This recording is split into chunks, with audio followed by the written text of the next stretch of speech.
Hey everyone, today we would like to introduce you Library House, a transformation project in Ahmedabad, Gujarat. Designed by Banduksmith Studio, this is the story of compact plot vertical house now converted into a library and a design center. Let me give you quick specs. Spread across a plot area of 2,800 square feet, the bungalow with a built-up area of 4,150 square feet was split into 5 stories. 7 years later, the key design highlight was to shift from a private home to a public space while maintaining the integrity of the structure.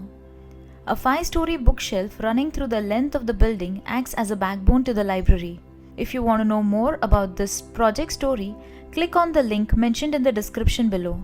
It will take you to our website buildify.com, where you can become a member and download a full PDF ebook including detailed floor plans, section, elevation with dimensions and material palette. As a member, you can download 200 plus PDF ebooks of the houses pan India. Till then, I hope you enjoy the video.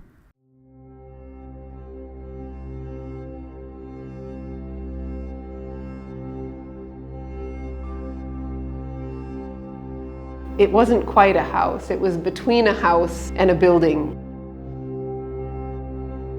The spaces are designed so that people can discover and spend time in that space, and I think that's one of the continuities that we've been able to explore in the architecture.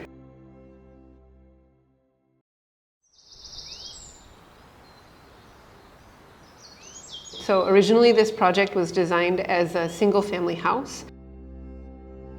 We started designing it 10 years ago, finished it in 2014, and then over the last year we have recreated the project as a library.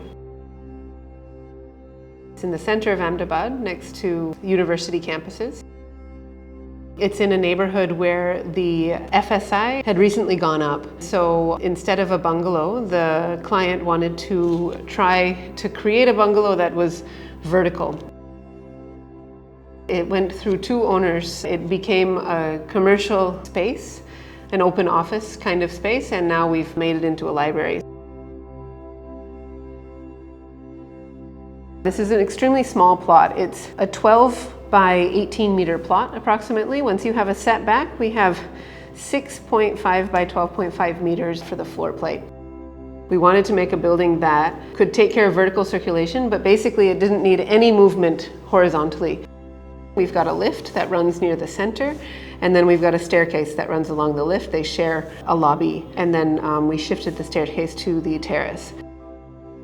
It should be something that is adaptable. In order to do that, we decided on a concrete frame and a frame that is expressed as the building. So we have what we were calling kind of the public square on one side, and then the more private square on the other side, because this sits more inside of the plot. And then on the back side of the plot is also where we carried the services. But we had to organize them very carefully because we wanted to take advantage of the fact that we had a very small plot and that every side of the building could be open and open to some kind of a view. And so you can see the structural frame then is connected by the staircase, and that structure is actually moved to support the landing of the staircase in the skeleton. In the original ground floor, the columns all come down, so you can see again this square that on the public side and the square on the more private side. The lift forms part of that square with the lobby in the center. So there are 4 columns and 4 columns here, where one of them is an elevator. There's parking on either side, and then on this northeast corner, which is also the corner of the streets, we have a large open garden, and the columns actually come and rest into the garden while an open veranda sits in the room space of the columns, and then you enter the building right here. What we had here was a really rationalized core, which took care of the really strict constraints, the fact that we had this really small plot. As you move through the space, the experience changes with each floor. So along with this really efficient circulation, the idea is that once you reach the stair, you can look out in any direction. The building doesn't have a backside. You look out and you see each of these different balconies, whether it's the grandmother's balcony on the first floor that's big and spacious and overlooks the street to let her watch what's going on, or the small bedroom balcony that looks in the back corner. On the second floor in the dining and living, we have the outdoor eating area sitting right again on the corner of the two streets. On the third floor, we have the master bedroom. The husband in this situation used to talk on his phone really loudly, and so we gave him this really long pacing balcony so he could have those phone conversations outside and not disturb his wife when she was using the room inside. On the fourth floor, there's another bedroom balcony, and the terrace stair actually becomes a balcony that moves up. The most popular balcony is the terrace balcony, which has the staircase in it because it's got this low door that goes under the landing, and then you can look up, and those who are looking up can look down. Because there's a cutout and you're high above the balcony, you can look straight down to the street. So each one of these is designed very specifically for the program, but also moves around the facade to give a different view of the context of the trees or of the light as you move through the building. Beyond that, around every balcony, we created a series of planters, and so that creates a kind of softness and a barrier, and works as a minimal cooling mechanism that improves the temperature of the space around. The entire center of the building is where the staircase is, and it's a semi-open space. We designed a carefully designed sort of jali screen that would close the north side of the staircase. On the south side, we have a set of louvers. And so the prevailing southwesterly winds can cross the building through the staircase, and then each room that comes off of the staircase has openings on at least two sides, plus an opening to the center stairs. So you have three sides of potential cross ventilation that can come across the room.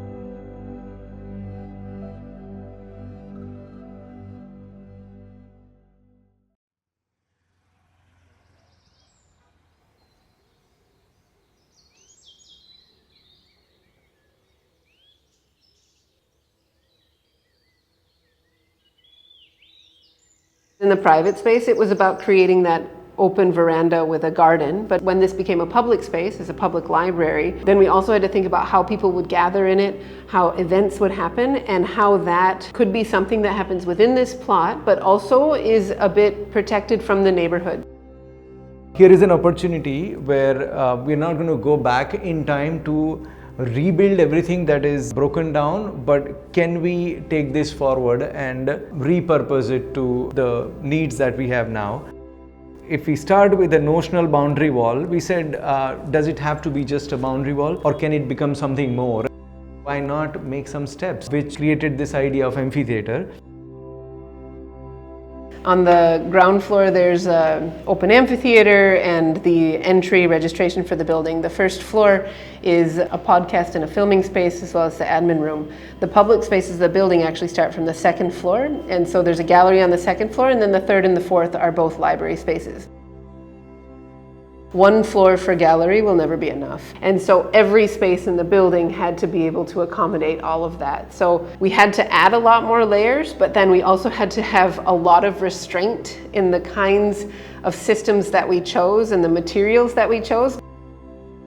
They still need to be able to recede into the background. There's mild steel, and there's birch ply, and then there's concrete and white walls. We wanted to have as much transparency as possible once you go inside the building, and so we said, let's make it a very light staircase, and so we decided to make it in steel. And then we had this open space where we had old staircase that we took it out, and we said, can we use this one wall as library shelves? And we actually have this wall on all 5 floors. So let us make 5-story bookshelf cutting across 5 floors. So we've got this 5-story bookshelf, right, in the cutout. The stair cutout came over here, and instead of filling it in and making a new slab or trying to cover it up, we said, let's just expose it. So you can see clear through to the top of the building once you enter. Then within it, in different pockets, we have windows. And those windows then are deep inside, and there's a seat, so you can actually sit down inside the bookshelf and inhabit it. And from that seat, you can then look down through the glass floor. Glass floors are fun. Who doesn't want to look and see through 5 floors of the building?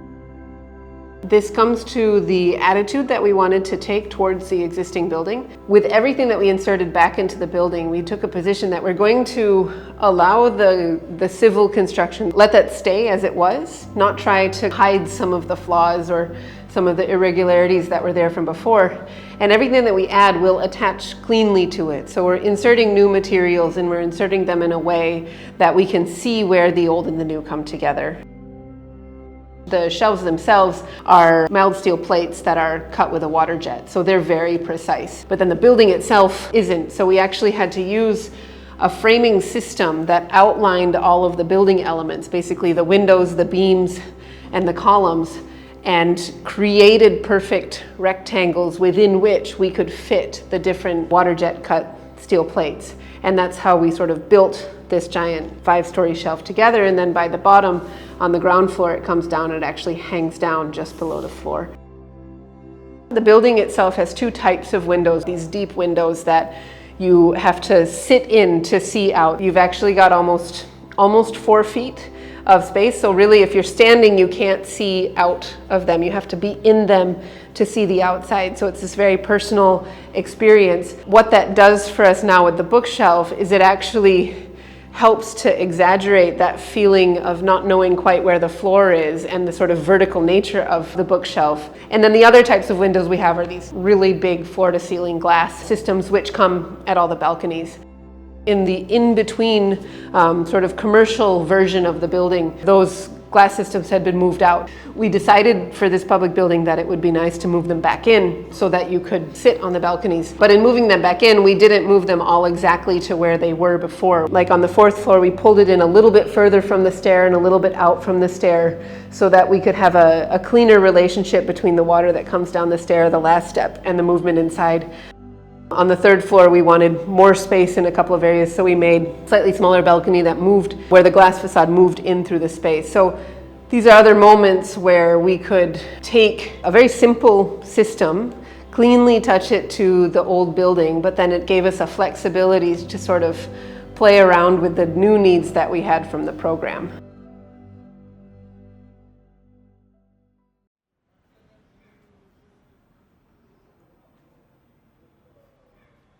This amphitheater that we had planned, or the steps that we planned, was actually working really well as an amphitheater and could host like 70 to 100 people.